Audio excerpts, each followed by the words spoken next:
கொளத்தூர்ல மக்கள் திமுகவை கொத்து பரோட்டா போட்டாருன்னு பேசியிருக்காரு. ஒரு ஜனநாயக நாட்டில் வெற்றி தோல்வி என்பது இயல்பானது. திரு விஜய் அவர்கள் தன்னுடைய வார்த்தையில் ஒரு மிக மோசமான தன்மையை உருவாக்கிவிட்டார் என்றே கருதுகிறேன். இறுதியில மட்டுமே ஒரு பேசிட்டு போயிடுவாரு. அது தொடர்ந்து ரீல்ஸா போயிட்டு இருக்கும். திரும்ப அடுத்த ஒரு சர்ச்சை வரும்போது இறுதியில தான் அவர் பேசுவார். சட்டமன்றத்தில் எழுப்பப்படுகிற கேள்விகளுக்கு சட்டமன்றத்தில் பதிலளிப்பது என்பதுதான் மிக முக்கியமானது. அதுதான் இன்றைய தேவையாக இருக்கிறது. அதை செய்ய வேண்டும். தொடர்ந்து லாக்அப் டெத் நடந்துட்டு இருக்கு. இது குறித்து முதல்வர் வாயை திறக்க மாட்டாரு. விசாரணைக்கு எல்லோரும் உட்பட்டவர்கள் தான். திரும்ப தொடர்ந்து திமுகவை குற்றம் சாட்டுற மாதிரி சில பேச்சுகள் இருக்கு. அது ஒரு நட்பு கட்சி என்கிற முறையில் அவர் உரிமையோடு சொல்லியிருக்கலாம். திராவிடம் நூறு நேயர்களுக்கு வணக்கம். கரூர் சென்ற முதலமைச்சர் குளத்தூரில் திமுகவை மக்கள் கொத்து புரோட்டா போட்டுவிட்டார்கள் என்று கூறியிருக்கிறார். அது குறித்தும் மற்ற தமிழ்நாட்டில் நடக்கக்கூடிய சில பிரச்சனைகள் குறித்தும் சிபிஐ கட்சியை சார்ந்த தோழர் லெனின் அவர்கள் நம்மோடு கலந்துரையாட இருக்கிறார்.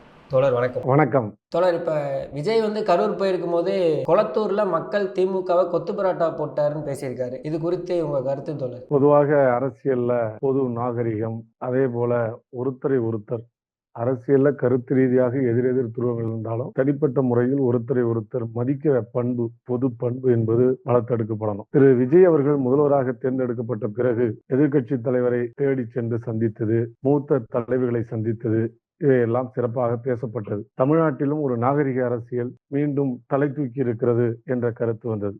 ஆனால் அதே நேரத்தில் அண்ணா திராவிட முன்னேற்ற கழகத்தின் தலைவரை சந்திக்காமல், ஆனால் அதில் பிரச்சனைக்குரிய ஒரு நபரை சந்தித்தது என்பதும் விமர்சனத்துக்குள்ளானது. இந்திய கம்யூனிஸ்ட் கட்சியை பொறுத்தவரை நாங்கள் அப்போதே சொன்னோம், இது போன்ற செயல்பாடுகள் கட்டாயம் தவிர்க்கப்பட வேண்டும். ஏனென்றால் ஒரு ஜனநாயக நாட்டில் வெற்றி தோல்வி என்பது இயல்பானது. வெற்றி பெற்றுவிட்டோம் என்றால் அந்த வெற்றியை தக்க வைத்துக் கொள்வதற்கு, குறிப்பாக எதிர்க்கட்சிகள் அல்லது அதில் இருந்து திடீரென்று கொள்கை பிடித்து போய் இங்கே வருகிறார்கள் என்று நினைத்தால் அது தவறானது. அதற்கு மாறாக அவர்கள் மீது இருக்கிற ஊழல் வழக்குகள் அல்லது குற்றச்சாட்டுகள் இவற்றிலிருந்து தற்காலிகமாக தற்காத்துக் கொள்வதற்காகத்தான் இப்படிப்பட்ட அரசியல் புகலிடங்களை புதிய அரசியல் கட்சிகளுக்கு அல்லது ஆளுகிற அரசியல் கட்சிக்கு வருகிறார்கள். இது வரலாற்று நெடுகிலும் நாம் பார்க்கிறோம். ஒன்றிய அளவிலே பார்த்தால் காங்கிரசிலிருந்து பாஜக ஆட்சி வந்துவிட்டால் பாஜகவுக்கு படையெடுப்பார்கள். மீண்டும் காங்கிரஸ் ஆட்சி வந்துவிட்டால் பாஜகவிலிருந்து எந்த விதமான கூச்ச நாற்றும் இன்று காங்கிரஸுக்கு வருவார்கள். அதை போன்ற ஒரு நிலை தமிழ்நாட்டில் வந்துவிடக் கூடாது. அப்படிப்பட்ட நிலை கடந்த காலங்களில்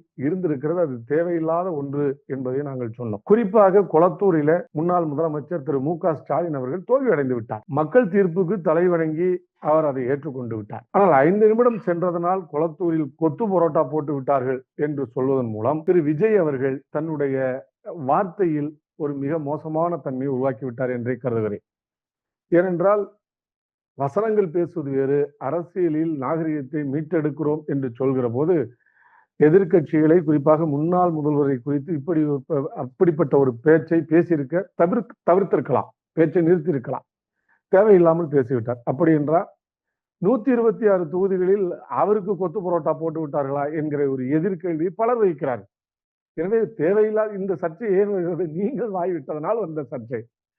ஜனநாயகத்தில் வெற்றி தோல்வி என்பது இயல்பானது. மிக பெரும் தலைவர்களே தோற்று போயிருக்கிறார்கள். காமராஜர் தோற்றிருக்கிறார், அண்ணா தோற்றிருக்கிறார், ஏன் செல்வி ஜெயலலிதா எனக்கு யாரும் எதிராக இல்லை என்று சொன்னவர், அவரே தோல்வி அடைந்திருக்கிறார். இப்படி பல தோல்விகளை பார்த்திருக்கிறோம். இவை தற்காலிகமானது. மீண்டும் மக்கள் நம்பிக்கை பெற்று அவர்கள் ஆட்சிக்கும் வந்திருக்கிறார்கள். எனவே அந்த அடிப்படையில் பார்க்கிற போது இதை வைத்து இப்படி பேசுவது என்பது ஏற்புடையதல்ல. தமிழ்நாட்டில் அரசியல் நாகரிகம் மீட்டெடுக்கப்பட வேண்டும். ஏனென்றால் இன்றைய இளைஞர்கள் இது போன்ற விஷயங்களில் கவனம் செலுத்தாது வளர்ச்சியை நோக்கி திட்டமிட வேண்டும். வேலையில்லா திண்டாட்டத்தை போக்குவதற்கு திட்டமிடல் தேவையாக இருக்கிறது. எனவே அதை நோக்கி நாம் கவனம் செலுத்த வேண்டும் என்றுதான் எதிர்பார்க்கிறார்கள். ஆட்சி பொறுப்புக்கு வந்த பிறகும் இதே லாவணியை பாடிக்கொண்டிருப்பது என்பது நிச்சயமாக ஏற்புடையது அல்ல. அதே போல நீங்கள் எண்ணி பார்க்க வேண்டும், உடல் மொழி என்பது மிக முக்கியம். உடல் மொழி, செய்கைகள் எல்லாம் இன்றைக்கு, அதுவும் காட்சி ஊடக யுகத்திலே வாழ்ந்து கொண்டிருக்கிறோம். ரீல்ஸாக போடுவது அல்லது காட்சிகளை காட்டுவது, நடவடிக்கை, உடல் மொழி, இவை அனைத்தும் உன்னிப்பாக கவனிக்கப்படுகிறது. அரசியலாளர்கள் அனைவருக்குமே ஒரு பொது தன்மை வேண்டும். உடல் மொழி அளவில் கூட யாருக்கும் ஊறு விளைவித்து விடக்கூடாது, யாரையும் அவமரியாதை செய்து விடக்கூடாது. அப்படி செய்வது என்பது தேவையில்லை. காட்டமாக விமர்சிக்கலாம், எதிர்கருத்துக்களை முன்வைக்கலாம், அதுதான் ஜனநாயகம். நாங்கள்லாம் விமர்சிக்காத விடவா எவ்வளவோ விமர்சனங்களை வைத்திருக்கிறோம். ஆனால் தனிப்பட்ட முறையிலே அந்த விமர்சனங்கள் அமைவதில்லை. கொள்கை ரீதியான விமர்சனங்களை வைக்கலாம், நடவடிக்கை குறித்த விமர்சனங்களை வைக்கலாம், அவருடைய சந்தர்ப்பவாத அரசியல் நிலைப்பாடு குறித்து நம்ம பேசலாம். அது மாதிரி பேசுவதற்கான வாய்ப்பு இருக்கிற போது இதை தவிர்ப்பது என்பதுதான் மிகச் சிறந்தது. இது எல்லோருக்குமே பொதுவானது. விஜயை பற்றி தரக்குறைவாக பேசுவதும் அல்லது விஜய் மற்றவர்களை முன்னாள் முதல்வரை தரக்குறைவாக பேசுவதும் கூட ஏற்புடையதல்ல, அது தவறானது. இளைஞர்களுக்கு இது ஒரு நல்ல முன்மாதிரியாகவும் இருக்காது என்பதை எடுத்துச் சொல்கிறோம். கட்டாயம் இது தவிர்க்கப்பட வேண்டும். தோழர், இப்போ அவர் தொடர்ந்து ஆரம்பத்திலிருந்தே இறுதியில் மட்டுமே ஒரு பேசிட்டு போயிடுவார். அது தொடர்ந்து ரீல்ஸாக போயிட்டு இருக்கும். திரும்ப அடுத்த ஒரு சர்ச்சை வரும்போது இறுதியில் தான் அவர் பேசுவார். இப்போ சட்டமன்றம் நடக்குதுன்னா தொடர்ந்து அவர் சட்டமன்றத்தில் பேசாமல் எந்த கேள்விக்கும் பதில் அளிக்கல. ஆனால் இறுதியில் அவர் பேசினது அடுத்த சட்டமன்றம் வரைக்கும் ட்ரெண்ட் ஆச்சு. திரும்ப சட்டமன்றம் கூடும்போது அதே மாதிரி தான் பேச மாட்டார். இறுதியாக ஏதாவது பேசுவார், அது சர்ச்சை ஏற்படுத்துது. இந்த அரசியல் கலாச்சாரம் மாறிட்டு வருதுன்னு நீங்கள் கருதுறீங்களா? இல்லை, நிச்சயமா சட்டமன்றம் என்பது மக்களுக்கான குரலை ஓங்கி ஒலிக்கிற ஒரு மன்றம், மக்கள் பிரச்சனைகளை தீர்ப்பதற்கான மன்றம். அதில் எடுக்கிற முடிவுதான் அரசின் முடிவாக வருகிறது. எனவே அரசின் முடிவு என்பதனால் எல்லாவற்றையும் அப்படியே அனுமதிப்பதில்லை. அது மிக தீவிரமான விவாதத்துக்கு உட்படுத்தப்பட்டு எல்லா கருத்துகளும் இணைக்கப்பட்டு இறுதியாக ஒரு சட்ட முன்வடிவாகவோ அரசின் முடிவாகவோ வருகிறது. எனவே சட்டமன்றத்தில் எழுப்பப்படுகிற கேள்விகளுக்கு சட்டமன்றத்தில் பதிலளிப்பது என்பதுதான் மிக முக்கியமானது. அதுதான் இன்றைய தேவையாக இருக்கிறது. அதை செய்ய வேண்டும். ஆனால் அதற்கு பதிலாக சட்டமன்றம் முடிந்த பிறகு வெளியே சென்று நீங்கள் அதற்கான பதிலை அளிப்பது என்பது ஏற்புடையதல்ல. ஏனென்றால் சட்டமன்றம் நடக்கிற போது மக்களின் வரிப்பணமும் அதற்காக செலவு செய்யப்படுகிறது. ஒவ்வொரு நடவடிக்கையும் நேரலையில் காட்டப்படுகிறது. எனவே அங்கே உங்கள் பதிலை எதிர்பார்க்கிறார்கள். அதுதான் சட்டமன்ற முறையின் மாண்பு. அங்கே ஒரு சபாநாயகர் இருக்கிறார். சபாநாயகர் ஆளுங்கட்சியாக சார்ந்தவர்களாக இருந்தாலும் சபையிலே எதையும் ஆதாரத்தோடு தான் பேச வேண்டும். சபாநாயகர் பல நேரங்களில் குறுக்கிட்டு அதை சொல்லி இருக்கிறார். எனவே அப்படிப்பட்ட இடங்கள் இருக்கிற போது ஆதாரத்தோடு பேசக்கூடியவர்கள், ஆதாரங்கள் இருக்கக்கூடியவர்கள் அதை முன்வைத்து அங்கேயே உரையாற்றுவது என்பதுதான் சரியானது. ஒருவேளை வெளியே வருகிற அரசியலுக்கு ஒரு அரசியலாளர் பேசாமல் இருக்க முடியாது, கருத்து தெரிவிக்கலாம். ஆனால் அங்கே சொல்லாமல் வெளியில் மட்டும் கருத்து சொல்வது என்பது சட்டமன்ற முறைமைக்கு உகந்தது அல்ல என்பதைத்தான் நான் எடுத்துச் சொல்கிறேன். அப்படி சொல்கிற போது வெளியில் இருந்து பல விமர்சனங்களும் வரும். எனவே அப்படிப்பட்ட தேவை இல்லை. எனவே சட்டமன்றத்தில் எழுப்பப்படுகிற கேள்விகளுக்கு சட்டமன்றத்திலேயே பதிலளிப்பதுதான் சட்டமன்ற மாண்பை காக்கிற செயலாக இருக்கும் என்று நான் நினைக்கிறேன். எனவே அந்த வகையிலே இந்த அரசும் செயல்பட வேண்டும். சபை நாகரிகம், அதே போல சபாநாயகருக்கு இருக்கிற அந்தஸ்து, சிறப்பு உரிமை இருக்கிறது அல்லவா, சிறப்புரிமை, அவற்றின் அடிப்படையில் ஆதாரங்களோடு எழுப்பப்படுகிற கேள்விகளுக்கு தக்க ஆதாரங்களோடு பதிலளிப்பது என்பதுதான் அரசின் மாண்பு. அதை செய்ய வேண்டும். அதைத்தான் தமிழ்நாடு எதிர்பார்க்கும். அதே மாதிரி இப்ப அரசு பதவி நியமனத்துல பாத்தீங்கன்னா தொடர்ந்து விஜய் நியமிக்கக்கூடிய நபர்கள் சர்ச்சைக்குரியவர்களாகவே இருக்கிறாங்க. இப்ப ஆரம்பத்தில் ஆலோசகராக அந்த விஜயின் தனி ஜோசியர் உள்ளிட்ட இப்போது லயோலா மணி வரைக்கும் ஒரு சர்ச்சை கிளப்பப்படுறதாவே இருக்கு. இதை நீங்க எப்படி பாக்குறீங்க? இல்ல, இது பல காலங்களில் நடப்பதுதான். ஆனா என்னன்னா, இப்போ டெல்லி பிரதிநிதினா தமிழ்நாட்டின் தன்மை அறிந்தவராக இருக்க வேண்டும். காவிரி பிரச்சனை எல்லாம் ஒரு பெரும் பிரச்சனையா இருக்கு. மேகதாட்டுல சட்ட விரோதமாக நடுவர் மன்ற தீர்ப்புக்கு விரோதமாக ஒரு அணை கட்ட போகிறோம் என்று சொல்கிற போது அது குறித்து தமிழ்நாட்டு அரசின் முடிவை, ஏன்னா தமிழ்நாடு அரசு எடுக்கிற முடிவை தான் அவர் டெல்லிக்கு ஃபெசிலிட்டேட் பண்ணணும், அதை தான் பேச்சுவார்த்தை நடத்தணும். அப்படிப்பட்டவர்கள் நம்பிக்கை உள்ளவர்களாக இருக்கணும், தமிழ் மக்களும் நம்பக்கூடியவராக இருக்கணும். இரண்டும் இருக்கு. எனவே அந்த வகையில் அப்படிப்பட்ட நியமனங்கள் சரியல்ல, நீங்கள் மறுபரிசீலனை செய்ய வேண்டும் என்கிற வேண்டுகோளையும் வைத்தோம். அதே போல இப்போது நீங்க சொல்ற பாடநூல் நிறுவனத்திற்கு நீங்கள் நினைப்பது போல நிறைய தமிழர்கள் இருக்காங்க. ஆனா அதே காலத்துல லயோலா மணி போன்ற இளைஞர்கள் வந்திருக்கிறார்கள் என்பதனால் புறந்தள்ளி விட முடியாது. ஆனா போதிய அளவிற்கு இதற்கான கேப்பபிலிட்டி இருக்கிறதா, தமிழ்நாடு அரசினுடைய கல்வித்துறை சம்பந்தமாக அவர் எவ்வாறு சிந்திக்கிறார் என்பதெல்லாம் போக போகதான் தெரியும். போடுறதுனாலேயே நாம அதுக்காக வந்துட முடியாது. ஒரு ஆசிரியராக இருந்த என்ன சொல்ல போனா பல இடங்கள் IAS அதிகாரிகளை போடுறாங்க, துறை சார்ந்தது. அது ஏற்புடையதல்ல. நாங்கள் அப்போதே கண்டித்தோம். கடந்த ஆட்சியில் நடந்தது. IAS அதிகாரிகளை எதுக்கும் போடக்கூடாது. அந்தந்த துறையில் நிபுணத்துவம் உள்ளவர்களை தான் போடணும். ஆனா கடந்த ஆட்சியிலும் சரி, அதிமுக ஆட்சியிலும் சரி, அப்படிப்பட்ட முறைமைகள் வந்தது. IAS அதிகாரிகளை வெளிலிருந்து போடுவது, அதன் மூலம் அதை நடத்துவது. ஏன்னா இப்போ கல்வித்துறைன்னு எடுத்துட்டீங்கன்னா அதுக்கு டைரக்டரா ஒரு சீனியர் தான் வரணும். அப்படி டைரக்டரா வந்தாருன்னா அது உள்ளபடியே அதுல இருக்கிற அனுபவங்கள் அதுக்கு பயன்படும். கல்வித்துறையில் இருக்கிற சிக்கல்களை தீர்ப்பதற்கு பயன்படும். கல்வித்துறையை மேம்படுத்த பயன்படும். எனவே அந்த வகையில் சிந்திக்க வேண்டும். எனவே ஒரு இளைஞரை போட்டு விட்டார் அல்லது அவர் பேச்சாளர், அவருக்கு எதுவுமே அறிவில்லை என்கிற இடத்துல நான் பேசவில்லை. அப்படி நான் பேசவும் அல்ல. இளைஞர்களுக்கு நிறைய அறிவு இருக்கு. நிறைய விழுமியங்களை பேசக்கூடியவர்கள், இலக்கியத்தை படிக்கக்கூடியவர்கள். சமீப காலத்துல நீங்கள் சோசியல் மீடியா திறந்து பார்த்தாலும் நிறைய பேர் புது புது விஷயங்கள் எல்லாம் பேசிக் கொண்டிருக்கிறார்கள். எனவே இளைய தலைமுறை அறிவற்றது என்பதை நான் நிராகரிக்கிறேன். ஆனால் அதே நேரத்தில் இது போன்ற நிறுவனங்களில் அனுபவத்தோடு இணைந்தவர்கள், ஏற்கனவே பணியாற்றியவர்கள், அப்படிப்பட்டவர்களுக்கு முன்னுரிமை அளிப்பது அந்த துறையை மேம்படுத்த உதவியாக இருக்கும் என்று நான் நினைக்கிறேன். எனவே பணி வாய்ப்பை பெற்றிருக்கக்கூடியவர் அந்த அனுபவங்கள் உள்ளவர்களை எல்லாம் அரவணைத்து ஆலோசனை செய்து கூட செயல்படுத்தலாம். அதுக்கான வாய்ப்பும் இருக்கிறது என்பது மறுப்பதற்கல்ல. எனவே அவர்களுடைய நடவடிக்கையை வைத்துதான் எதிர்காலத்தில் இது குறித்து நாம் கருத்துக்களை சொல்ல முடியும். சமீப காலத்துல முக்கிய பிரச்சனையா சேலத்துல அம்பேத்கர் சிலை எதிர்ப்பு பிரச்சனை ஒன்று நடந்துச்சு. அதே மாதிரி தொடர்ந்து லாக்அப் டெத் நடந்துட்டு இருக்கு. இது குறித்து முதல்வர் வாயை திறக்க மாட்டாரு. இதை எப்படி பாக்குறீங்க? அவர் எந்த பிரச்சனைக்குமே பேச மாட்டா இல்ல எதுவுமே பண்ண மாட்டான்னா அவர் எப்பதான் பேசுவாருன்னு நீங்க கருதுறீங்க? நிச்சயமா. ஏன்னா இன்னைக்கு காவல்துறை எல்லா காலத்திலுமே புறையோடி போன ஒரு துறையாக இருக்கிறது. லாக்அப் டெத்துகள் நீங்க அதிமுக காலத்தில் நடந்து தமிழ்நாடு எவ்வளவு எழுச்சி கோலம் பூண்டது, அதனால் எப்படிப்பட்ட விளைவுகளை அந்த ஆட்சி எதிர்கொண்டது என்பதெல்லாம் பார்க்கிறோம். அதிலிருந்து பாடம் கற்றுக்கொள்ள வேண்டும். இன்றைக்கு லாக்அப் மரணம் என்பது ஒரு நாகரிக சமூகத்தின் மீது நிகழ்த்தப்படுகிற மிக மோசமான தாக்குதல். இந்த காலத்தில் கூட விசாரணைக்கு எல்லோரும் உட்பட்டவர்கள் தான். நீங்க நீதிமன்றம் இருக்கிறது, குற்றவாளி என்று கண்டறிவதற்கு நீதிமன்றம் இருக்கிறது, வழக்காடுகிற உரிமை இருக்கிறது. இதெல்லாம் ஜனநாயகம் பெற்றுக் கொடுத்த நமக்கான உரிமைகள். அந்த உரிமைகளுக்கு தீங்கு விளைவிக்கிற முறையில் லாக்அப்பில் வைத்து சித்திரவதை செய்வது, இன்னும் பல காட்சி சூழல்கள் பார்க்கிறோம், நேரடியாக அடிப்பது, இது போன்ற மனித நாகரிகத்துக்கே புறம்பான செயல்பாடுகளில் இருக்கிறார்கள். எனவேதான் நாங்கள் சொல்கிறோம், இந்த காவல்துறையில் சீர்திருத்தம் வேண்டும். இந்த காவல்துறை மாற்றி அமைக்க வேண்டும். ஒரு ஆணையத்தை உருவாக்க வேண்டும். அது ஒரு ஆட்டானமஸ் பாடியா இருக்கணும். அரசின் கட்டுப்பாட்டில் இருக்கக்கூடாது.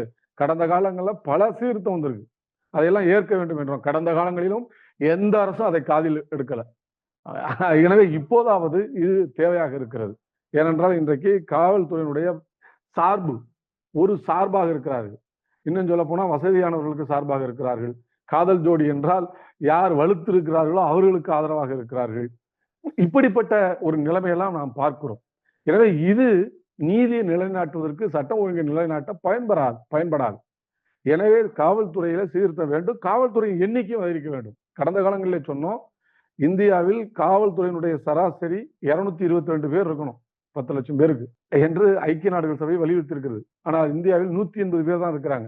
தமிழ்நாட்டில் 122 பேர் தான் இருக்காங்க. அதை விட சராசரி குறைவு.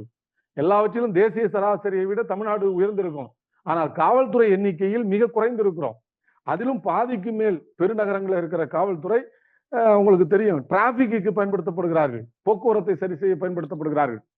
பெரும் தலைவர்கள் வந்து விட்டால் அவர்களுக்கு காவலுக்கு அனுப்பப்படுகிறார்கள். அப்ப சட்டம் ஒழுங்கு எப்படி இருக்கும்? எனவே இவற்றையெல்லாம் கவனத்தில் கொண்டு காவல்துறையிலும் சீர்திருத்தம் வேண்டும் என்பதுதான் எங்களுடைய நிலைப்பாடு. அதை உரிய முறையில் இந்த அரசு செய்ய வேண்டும் என்கிற விண்ணப்பத்தை வைக்கிறோம். அதே போல இன்னொன்றை நீங்க சொல்லியிருக்கிறீங்க, சேலத்தில் அண்ணல் அம்பேத்கர், அறிவாசன அண்ணல் அம்பேத்கர் இந்தியாவுடைய அரசமைப்பு சிற்பி. அவர் தனி ஒருவனாய் இருந்து இவ்வளவு பெரிய வேலைகளை செய்து இன்றைக்கு பிற்படுத்தப்பட்டவர்களுக்கான இடஒதுக்கீடு வந்திருக்கிறது என்றால் அன்றைக்கு அரசியலமைப்பு சட்டத்தில் அதற்கான பிரிவை அம்பேத்கர் அவர்கள் இணைத்ததுதான். எனவே அவருடைய பார்வை என்பது விரிவுபட்ட இந்திய ஜனநாயகத்தை மீட்டெடுப்பதாக இருந்தது. ஆனால் அம்பேத்கர் குறித்து ஒரு சாதி அடையாளத்தோடு பார்க்கிற வன்மம் தான் அம்பேத்கர் சிலைகள் இன்றைக்கு சேதத்துக்குள்ளாக்கப்படுகிறது. அதே போல பெரும் தலைவர்கள், அவர்கள் சாதிய தலைவர்களாக சுருக்கி பார்க்கப்படுகிறார்கள். அவர்கள் சிலைகளும் வருகிறது. அம்பேத்கர் சிலை உடைக்கப்படுகிறது என்றால் இந்த சமூகம் மனதளவில் ஊனமடைந்து விட்டது என்பதைத்தான் அது காட்டுகிறது. எனவே அரசமைப்பு சட்டத்தினுடைய சிற்பிக்கே இந்த நிலை என்றால் இந்த நாட்டில் என்ன நிகழும்? எனவே காவல்துறை இதில் உடனடியாக தலையிட்டு சம்பந்தப்பட்ட குற்றவாளிகளை சட்டத்துக்கு முன் நிறுத்த வேண்டும். அது வெறும் சிலை அல்ல, வெறும் கல்லல்ல. அது ஒரு இயக்கம், அது ஒரு நோக்கம், அது இந்திய அரசமைப்பின் சமத்துவ குறியீடு. அந்த குறியீட்டை முடக்க வேண்டும் என்று நினைக்கிறார்கள் என்றால் அது சனாதனத்தின் வெளிப்பாடு. சனாதன சக்திகள் தான் அப்படி செய்வார்கள். ஜாதிய வெறி பிடித்தவர்கள் தான் அப்படி செய்வார்கள். அம்பேத்கரை உடைத்து விட்டார்கள், சிலையை உடைத்து விட்டார்கள் என்பதற்காக நாங்கள் உடைந்து போக மாட்டோம். சமத்துவத்திற்கான, இன்னும் சொல்ல போனால் சம நீதிக்கான, சமூக நீதிக்கான போராட்டங்களை முன்னெடுப்போம். அது மிக வீரியத்தோடு நடக்கும். ஏன்னா இன்றைக்கு அது தேவையாக இருக்கிறது. இந்திய அரசமைப்பு சட்டத்தை செல்லரித்து போக வைக்கிற எல்லா நிகழ்வுகளும் நடந்து கொண்டிருக்கிறது. அதன் முகப்பு அருகில் சொல்லப்பட்டிருக்கிற சமத்துவம், சகோதரத்துவம் எல்லாம் கேள்விக்குறி ஆக்கப்பட்டிருக்கிறது. இந்த நேரத்தில் இப்படிப்பட்ட வன்ம செயல்கள் நடப்பது, தாக்குதல் நடப்பது என்பது ஏற்புடையதல்ல. அதை வன்மையாக நாங்கள் கண்டிக்கிறோம். தேவைப்பட்டால் இதற்கான போராட்டங்களையும் நாங்கள் நடத்துவோம். கடந்த காலங்களில் நடத்தியிருக்கிறோம். எனவே எந்த தலைவர்களின் சிலையும் அவமரியாதைக்கு உள்ளாக்கப்படக்கூடாது. அது ஒரு நாகரிக சமூகத்தின் மீது நமக்கு இருக்கிற, நாம் நாகரிக சமூகம், தமிழ் சமூகம், முற்போக்கு சமூகம், அறிவியல் சமூகம் என்று கொண்டாடுகிறோமோ அந்த சமூகத்திலே இப்படிப்பட்ட கீழ்த்தரமான செயல்கள் இருக்கிறது என்று சொன்னால் மற்ற மாநிலத்தவரும் நம்ம எள்ளி நகையாடுவார்கள். உலகம் கண்டு கொண்டிருக்கிறது என்பதையும் எண்ணி பார்க்க வேண்டும்.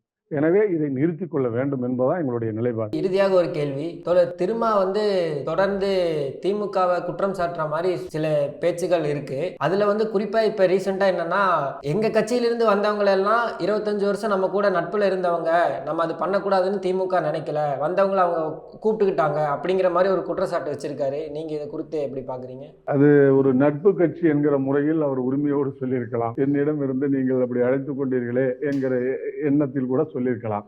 பொதுவாக ஒரு கட்சியிலிருந்து இன்னொரு கட்சி போவது என்பது பல நேரங்களில் நடந்திருக்கிறது. அது பல காரணங்களால் இருக்கிறது. அடிப்படையில் அது ஒரு சுயநலம் சார்ந்த ஒன்று. நீங்க எனவே ஒரு கட்சியில் சேர்க்கிறோம் என்கிற போதே குற்றவாளி பின்குறிப்புகளோடு வரக்கூடியவர்கள், அல்லது அந்த பின்புலத்தோடு வரக்கூடியவர்கள், அல்லது ஊழல் வழக்கில் சம்பந்தப்பட்டவர்கள், இவர்களை சேர்க்காமல் இருப்பதுதான் சிறந்தது. திமுக கடந்த காலங்களில் அந்த தவறையும் செய்திருக்கிறது என்பது மறுப்பதற்கு இல்லை. அது வெளிப்படையானது. எனவே அதை ஒரு பொது விவாதமாக ஆக்க வேண்டியதில்லை. பொறுப்பானவர்கள் சொல்லி இருக்கிறார்கள், சுட்டி காட்டியிருக்கிறார்கள். அதற்கு திமுக பதிலளிக்க வேண்டும். கேட்டவர் இவர் தான். எனவே அவர்களுக்குள் பேசிக்கொள்ள வேண்டிய ஒன்றை தவிர ஏன் சேர்த்தார்கள் என்று அவர்கள் விளக்கம் தருவதும், இவர்கள் ஏன் போனார்கள் இவங்க ஒரு விளக்கம் கொடுப்பதும் அது ஒரு தேவையில்லை. எல்லோருக்கும் எல்லா நிலைமையும் தெரிகிறது. எனவே அரசியலில் இதை கடந்து போகவும் தெரிந்து கொள்ள வேண்டும் என்பது என்னுடைய வேண்டுகோள். அடிப்படையில் இன்னொரு கட்சியிலிருந்து இன்னொரு கட்சிக்கு வருகிறார்கள் என்று சொன்னால் அதன் கீழே இருக்கிற ஒரு மோசமான அரசியல், சுயநல அரசியல் இருக்கிறது என்பதையும் நாம் உள்வாங்கிக் கொள்ள வேண்டும். அப்படிப்பட்ட நிலையிலிருந்து தமிழ்நாடு மீண்டெழ வேண்டும். எல்லா அரசியல் கட்சிகளும் ஆத்ம சுத்தியோடு அதை சிந்திக்க வேண்டும் என்பதுதான் எங்களுடைய நிலைப்பாடு. மகிழ்ச்சி தோழர், ரொம்ப நன்றி. மகிழ்ச்சி. நன்றி.